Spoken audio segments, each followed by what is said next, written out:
Papua adalah tanah yang kaya akan keindahan alam, keberagaman budaya, dan sumber daya alam yang melimpah.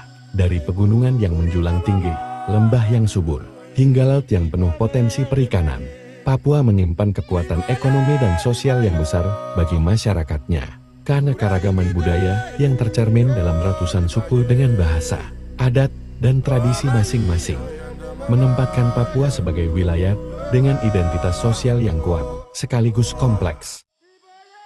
Di balik kekayaan tersebut, masyarakat Papua hidup dalam nilai komunalitas yang tinggi, menjunjung rekonsiliasi, perdamaian, dan penyelesaian masalah melalui musyawarah keluarga dan adat.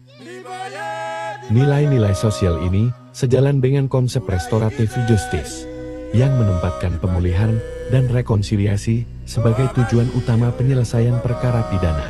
Dalam konteks Papua, pendekatan restoratif bukanlah hal baru. Banyak komunitas telah lama menerapkan penyelesaian berbasis adat yang mengedepankan dialog, pemulihan hubungan, dan keseimbangan sosial. Namun, perkembangan zaman menuntut pendekatan yang lebih terstruktur, tertulis, dan dapat dipertanggungjawabkan secara kelembagaan.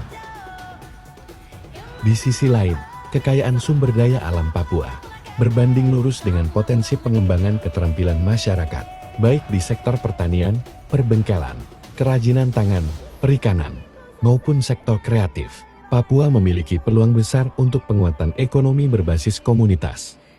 Pelatihan keterampilan bagi pelaku yang memperoleh penghentian penuntutan melalui restoratif justice menjadi langkah strategis untuk menghubungkan penyelesaian perkara dengan pemberdayaan ekonomi. Dengan memadukan kekuatan budaya, potensi sumber daya alam, dan nilai-nilai keadilan yang humanis, Kejaksaan Tinggi Papua merumuskan sebuah model pembinaan pasca restoratif justice yang relevan, berkelanjutan, dan memiliki dampak langsung pada tatanan sosial Papua. Dari sinilah lahir aksi perubahan SOP pelatihan keterampilan sebagai program pembinaan pasca restoratif justice di Kejaksaan Tinggi Papua. Assalamualaikum warahmatullahi wabarakatuh. Salam sejahtera untuk kita semua. Salam, salam kebajikan, Om Swastiastu.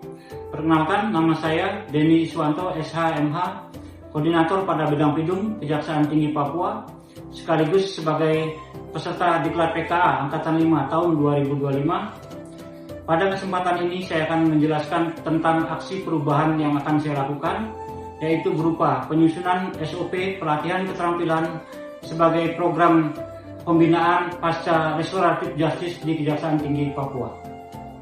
Video ini akan membawa kita menyusuri keseluruhan proses penyusunan SOP tersebut, mulai dari tahapan awal, kolaborasi lintas sektor, hingga finalisasi dokumen yang kini menjadi pedoman resmi bagi seluruh kejaksaan negeri di wilayah Kejaksaan Tinggi Papua.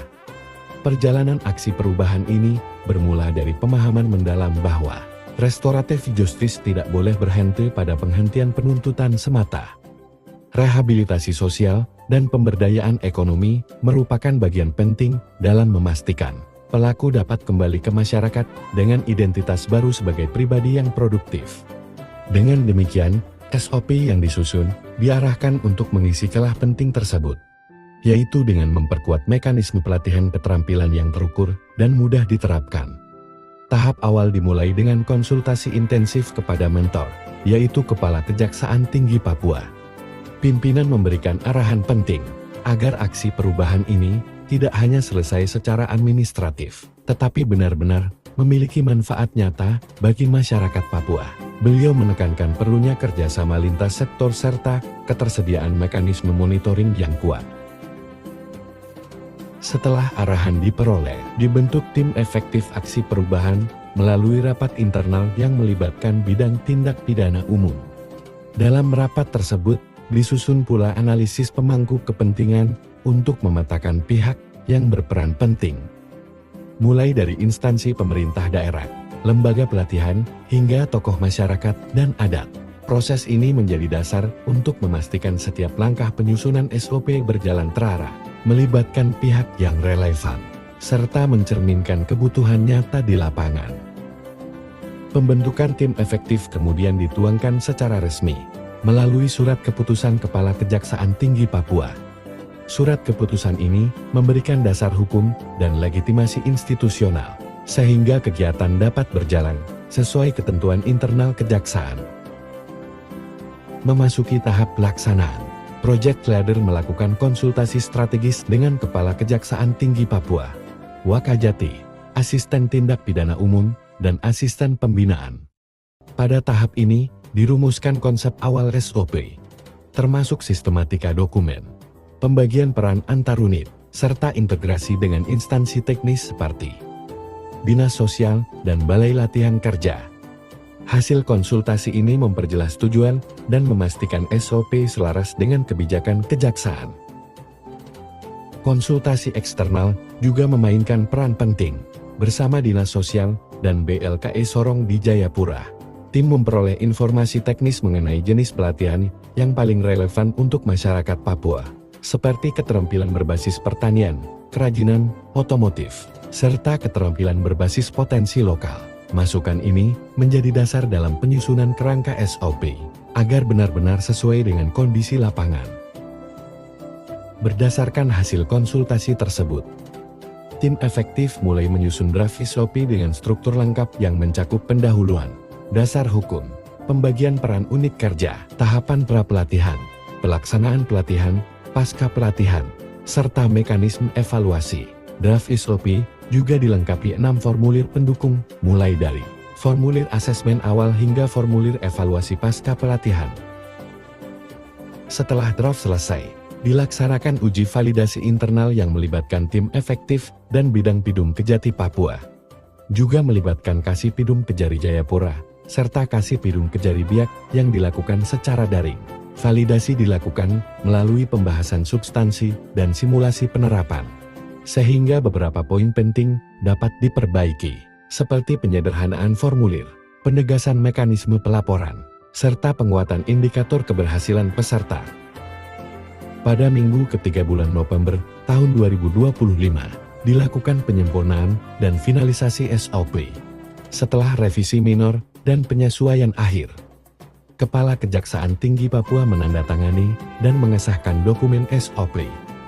Dengan pengesahan ini, SOP resmi menjadi pedoman operasional bagi seluruh kejaksaan negeri di wilayah Kejati Papua dalam melaksanakan pembinaan pasca restoratif justice.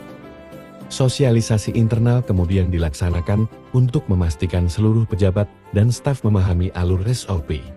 Dokumen didistribusikan secara digital untuk mendukung efektivitas implementasi. Tahap akhir aksi perubahan ditutup dengan evaluasi internal dan penyusunan laporan akhir aksi perubahan.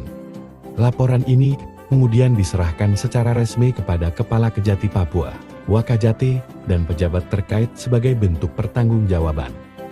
Pimpinan memberikan apresiasi tinggi atas hasil aksi perubahan dan menegaskan pentingnya implementasi SOP secara konsisten. Sebagai langkah keberlanjutan, telah disusun rencana implementasi tahun 2026, meliputi sosialisasi lanjutan, pelatihan teknis, pilot project di beberapa kejari, monitoring triwulanan, hingga pembaruan SOP sesuai kebutuhan lapangan. Aksi perubahan ini menunjukkan bahwa penguatan restoratif justice tidak hanya membutuhkan regulasi, tetapi juga komitmen kepemimpinan, kolaborasi lintas sektor, dan kemampuan mengintegrasikan nilai budaya Papua dengan kebijakan penegakan hukum modern. Inilah perjalanan lengkap aksi perubahan, SOP pelatihan keterampilan kerja, sebagai program pembinaan pasca restoratif justice di Kejaksaan Tinggi Papua. Sebuah langkah nyata menuju penegakan hukum yang memulihkan, menguatkan, dan memberdayakan masyarakat Papua. Saya Hendri Salusin, SHMH, Kepala Kejaksaan Tinggi Papua, mendukung penuh aksi perubahan SOP pelatihan keterampilan kerja sebagai program pembinaan pasca restorasi justice. Program ini penting untuk memastikan pelaku yang memperoleh keadilan restoratif mendapatkan pembinaan keterampilan agar kembali produktif di masyarakat. Saya mengapresiasi project leader dan tim efektif yang telah menyusun SOP ini secara kolaboratif dengan instansi terkait. Saya berharap SOP ini diterapkan secara konsisten di seluruh kejaksaan se-Papua demi wujud keadilan yang humanis dan berdampak bagi masyarakat. Saya, Kepala Balai Pelatihan Vokasi dan Produktivitas Sorong, memberikan dukungan penuh terhadap aksi perubahan SOP pelatihan keterampilan kerja sebagai program pembinaan pasca restoratif justice di Kejaksaan Tinggi Papua.